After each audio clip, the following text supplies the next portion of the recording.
He kicked me out with nothing, but he didn't know my name was on the deed. I met Thomas when I was 21, and he was everything I'd ever dreamed of in a man. He was sweet, caring, funny, and handsome, and after we'd been dating for 2 years, he proposed. We got married the following summer, and soon after bought our first home together. It was a beautiful colonial with 5 bedrooms and a 2-car garage. It had been built in 1925 and needed a lot of work, but Thomas was up to the task. He spent his free time fixing it up and making it our own. I loved him for it, and so did our 4 children. Then the unthinkable happened. Thomas was diagnosed with cancer and passed away within a year.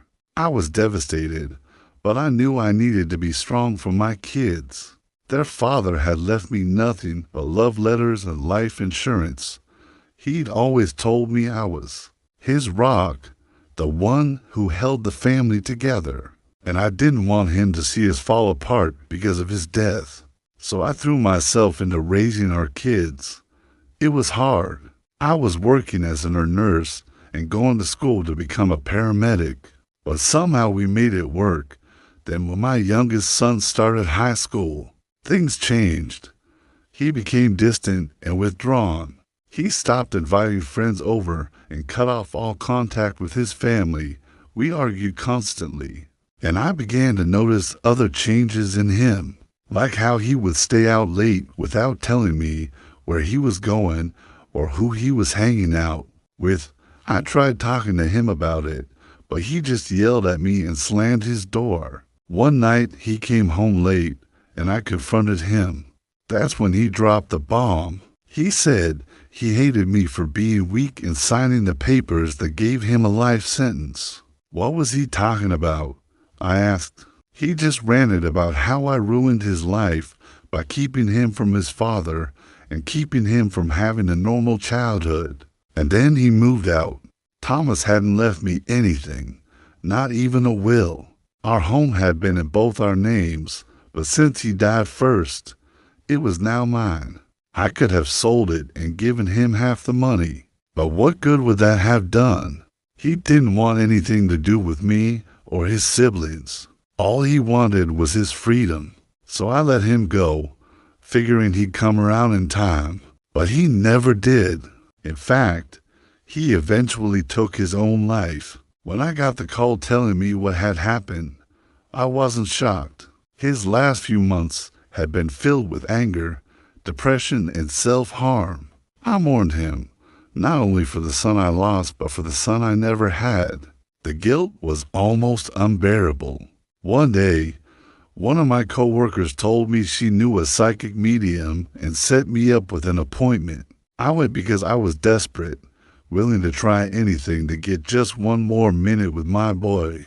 The reading confirmed what I already knew, that Tommy was gone. But then the medium told me something that brought me up short.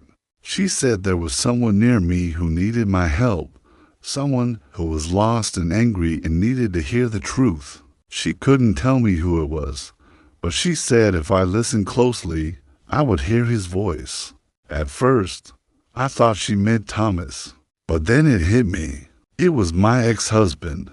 His voice echoed in my dreams, begging me to tell him the truth. He wanted to know why I kept him from his father and why I was so cold and distant.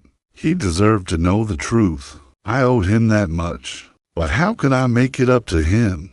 That's when I remembered the house. It had been in both our names. I should have left it to him, but instead, I put it in my name only. It was my mistake. It was my fault he felt so abandoned.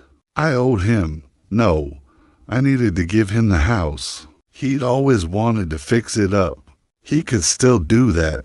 The only problem was I didn't have the money to fix it. I worked as a nurse and a paramedic, but I didn't have any savings or investments. I was barely getting by, but that didn't matter. I needed to do this for my son. I found a lawyer who specialized in real estate law and told him my plan. He drew up a new will and put my house in my son's name. It took months to complete, but eventually it was done.